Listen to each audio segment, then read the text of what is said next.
मैं संदीप रावत आज फिर से आपके लिए लेकर आया हूँ एक मोटिवेशनल स्टोरी। और आज की जो स्टोरी है उसका विषय है गुरु से बड़ी गुरु की भक्ति। दरअसल जो कहानी है वह एक गांव की है कि एक गांव में एक किसान रहता था और अचानक वह एक दिन रात्रि में सो रहा था तो भगवान उसके सपने में आए और बोले कि तुम्हारा जीवन तभी सफल हो सकता है जब तुम एक योग्य गुरु की तलाश कर लो। सुबह जब वह उठा तो उसने दृढ़ निश्चय किया कि वह एक योग्य व्यक्ति को अपना गुरु जरूर बनाएगा, लेकिन उसे अपने गांव में कोई ऐसा महान व्यक्तित्व तो दिखाई नहीं दिया जिसे वह अपना गुरु बना सकता था। इसलिए उसने अपनी सारी ज़मीन बेची और अपनी झोंपड़ी छोड़कर जितना भी पैसा था अपनी पोटली में डालकर गुरु की तलाश में निकल पड़ा। जब वह रास्ते से जा रहा था तो उसकी मुलाकात एक व्यक्ति से हुई जो कि साधु के वेश में था, लेकिन वास्तव में वह कोई साधु नहीं, एक चोर था जो कि केवल ठगी करने के लिए वेश बदले हुए था। जब उसकी मुलाकात इस किसान से हुई तो उसने किसान से पूछा कि हे पथिक, तुम कहाँ जा रहे हो। किसान चूँकि भोला भाला था, उसने सारी व्यथा सुनाई कि वह एक योग्य गुरु की तलाश में जंगल से होकर जा रहा है। चोर समझ गया कि मुर्गा फंस गया है, इससे सारा माल ऐंठा जा सकता है। उसने कहा कि मुझसे अच्छा गुरु तुम्हें कहाँ मिलेगा। मैं हिमालय में कई वर्षों तपस्या करके आया हूँ इस और ज्ञान अर्जन करके आया हूँ, इसलिए मैं तुम्हें जो ज्ञान दे सकता हूँ वो कोई और नहीं दे सकता। किसान ने कहा अच्छा अच्छा, तो फिर आप मेरे गुरु शीघ्रता से बन जाइए। तो चोर ने कहा कि ऐसे कैसे बन जाऊं, इसके लिए तुम्हें मुझे गुरु दक्षिणा देना पड़ेगी। तो किसान ने कहा कि अभी ज्ञान का शुभारंभ भी नहीं हुआ, आपने मुझे कोई शिक्षा ही नहीं दी, फिर कैसे कैसी गुरु दक्षिणा।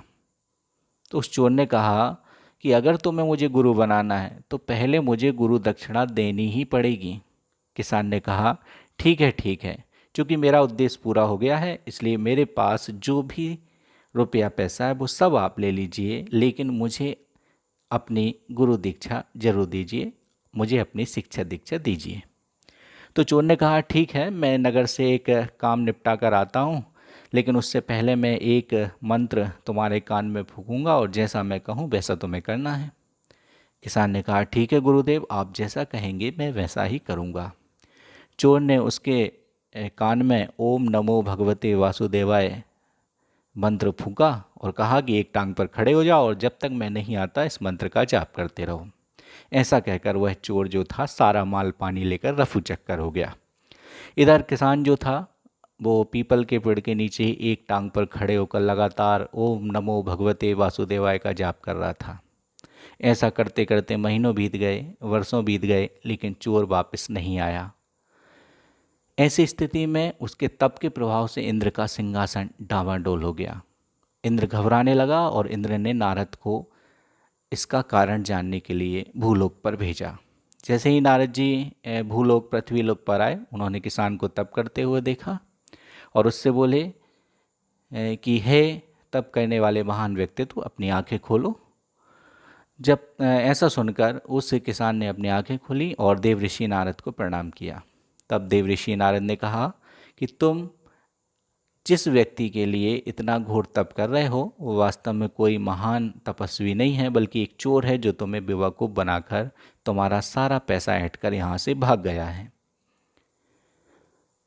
तो वो किसान था, उसे नारद जी की सारी बात पर यकीन हो गया, लेकिन वह अपना तप तोड़ने के लिए तैयार नहीं था। उसने कहा जब तक मेरे गुरु नहीं आएंगे, भले वो कोई चोर ही क्यों ना हो, तब तक मैं अपनी तपस्या भंग नहीं करूँगा। नारद को मजबूर होकर देवलोक वापस आना पड़ा। इंद्र को उन्होंने सारी व्यथा सुनाई। इंद्र व्याकुल हो उठा और इंद्र भगवान विष्णु के समक्ष पहुंचा। तब भगवान विष्णु स्वयं उस किसान के पास गए, उससे आंखें खोलने के लिए कहा।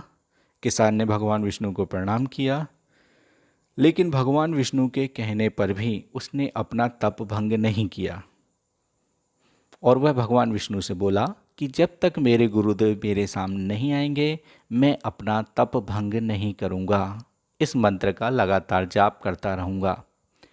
अब भगवान विष्णु मजबूर हो गए। उन्होंने नारद से कहा कि जाओ और उस चोर को ढूंढ कर लेकर आओ। भगवान नारद उस चोर को ढूंढ कर लेकर आए और जैसे ही वह चोर सामने आया, किसान उसके चरणों में गिर पड़ा और उसे बारंबार प्रणाम करने लगा।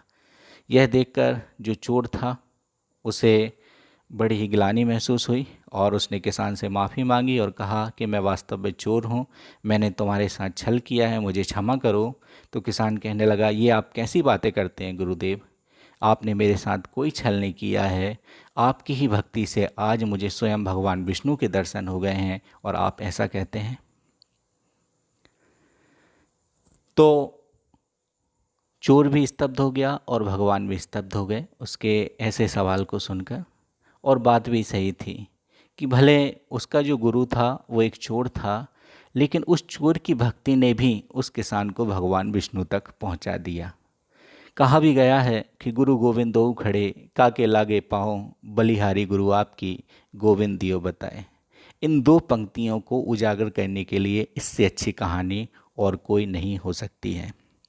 तो इस स्टोरी से हमें यही सीख मिलती है कि गुरु कैसा भी हो, लेकिन गुरु के प्रति अगर हमारी सच्ची श्रद्धा है, अगर हमारी सच्ची भक्ति है, तो वह हमें ईश्वर तक जरूर ले जाती है। अगर आज की कहानी अच्छी लगी है तो लाइक करें, शेयर करें, सब्सक्राइब करें। मिलते हैं अगली स्टोरी में अगली कहानी के साथ। Thank you very much.